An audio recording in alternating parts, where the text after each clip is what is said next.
Now is the winter of our discontent made glorious summer by this son of York,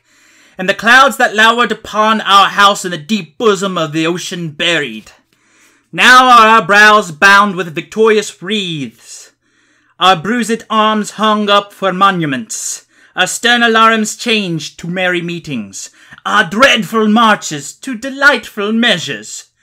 Grim-visaged war hath smoothed his wrinkled front, and now, instead of mounting barbed steeds to fright the souls of fearful adversaries,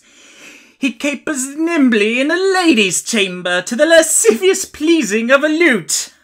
But I, that am not shaped for sportive tricks, nor made to court an amorous looking-glass, I that am rudely stamped in want of love's majesty, to strut before a wanton ambling nymph, I that am curtailed of this fair proportion, cheated of feature by dissembling nature, deformed, unfinished, sent before my time into this breathing world scarce half made up, and that am so lonely and unfashionable that dogs bark at me as I halt by them, why I in this weak piping time of peace have no delight to pass away the time, unless to spy my shadow in the sun and descant on mine own deformity.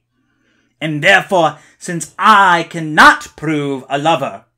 to entertain these fair, well-spoken days, I am determined to prove a villain,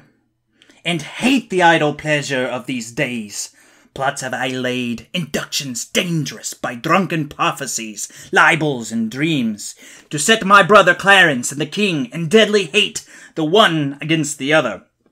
And if King Edward be as true and just as I am subtle, false, and treacherous, this day should Clarence be closely mewed up about a prophecy which says that G of Edward's heirs, the murderer, shall be.